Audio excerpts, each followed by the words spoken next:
So, next game, Storm versus Wasps. I think coming into it, lots of people will have probably backed Wasps, but I was secretly hoping for a surprise potentially, but I don't think it would have been a surprise to me because I've seen Storm build and I think they've got masses of potential. And so I was hoping that today would be the day for them, that it came together. And you know what, in parts it did.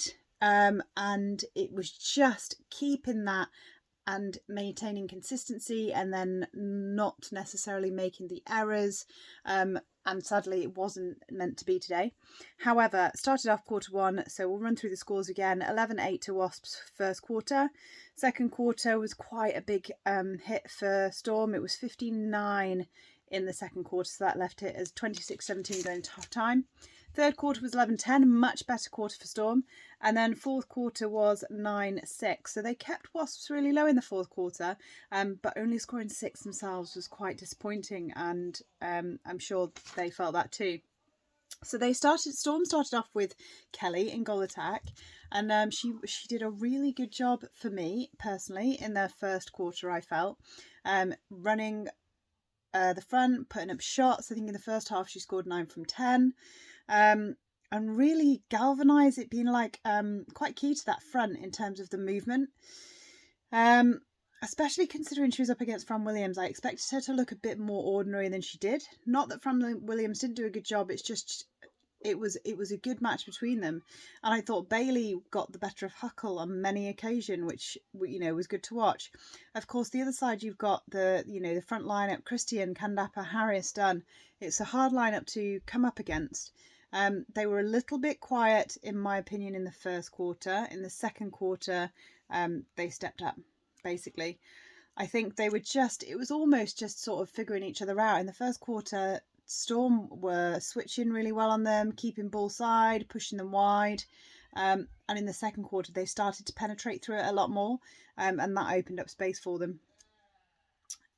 Working, and Wasps in attack were working the ball to circle edge more in the second quarter. I guess those first time balls weren't necessarily on for them, but credit to the defense for Storm. They were a lot more clinical this time.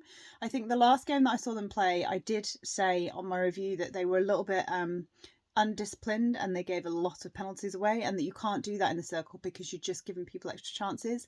And I felt that they were a lot better today in that D in terms of being clinical, being disciplined, and just putting pressure on rather than focusing on trying to do everything, if that makes sense. Quarter three, Storm switched Frankie Wells on to goal attack. I guess 15-9 down, they had to then step up something to make a change. That was the change that they opted for.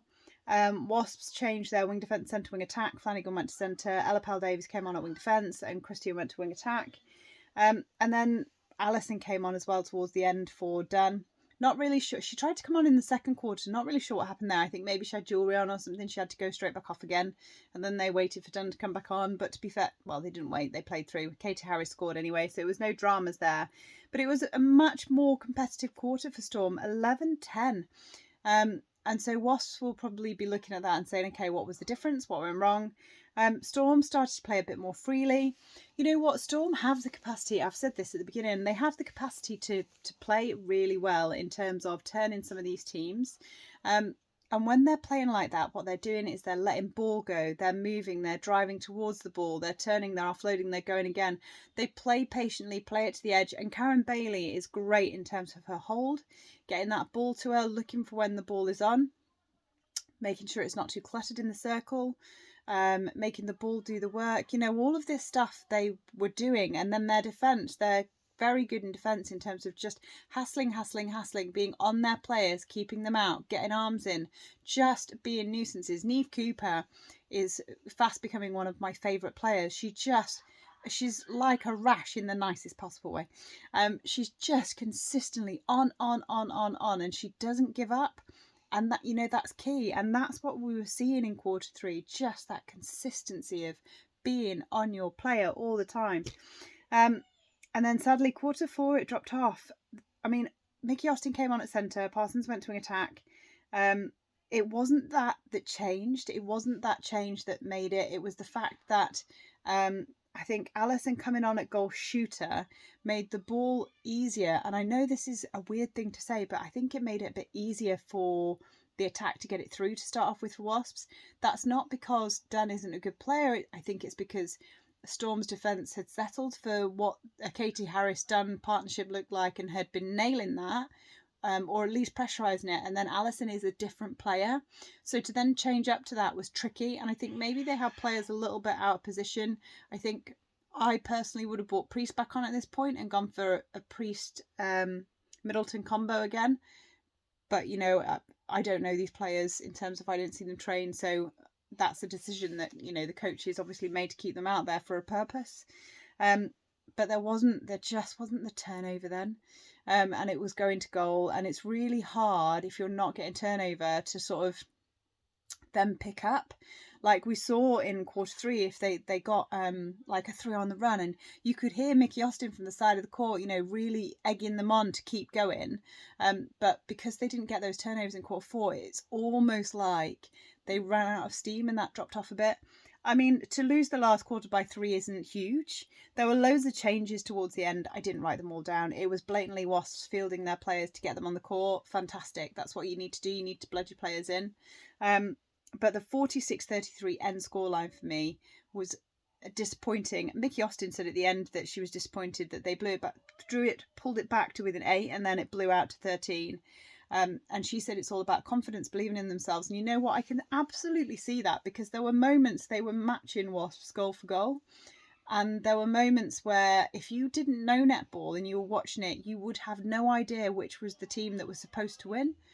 And I think some of these teams have to start believing that they have the capacity to do that.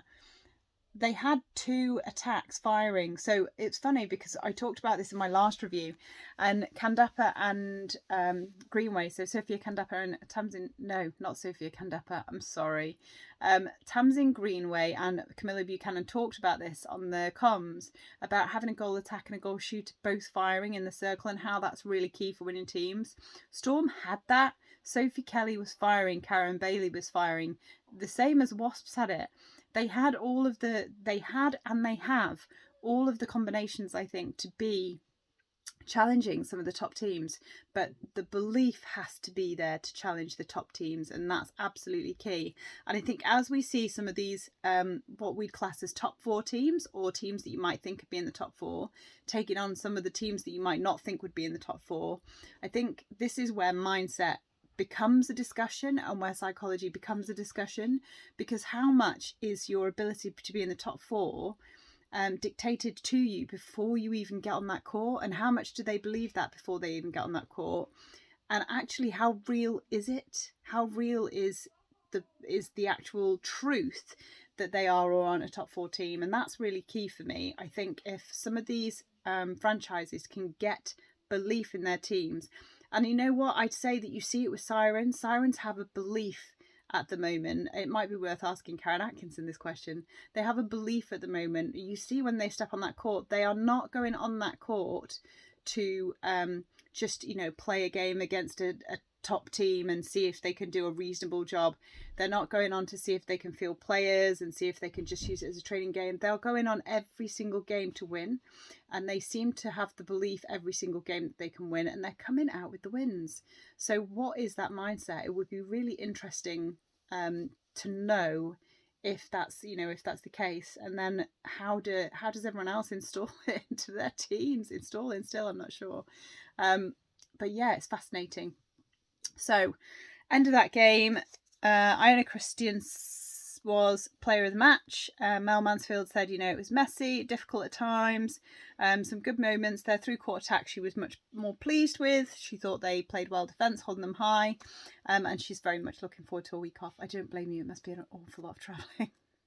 But you know what, we're all very grateful that we still get to see netball on the TV. So we now have another game coming up, last game this evening, and then 2 games tomorrow. And so I will review the next game, and I will see you in a bit.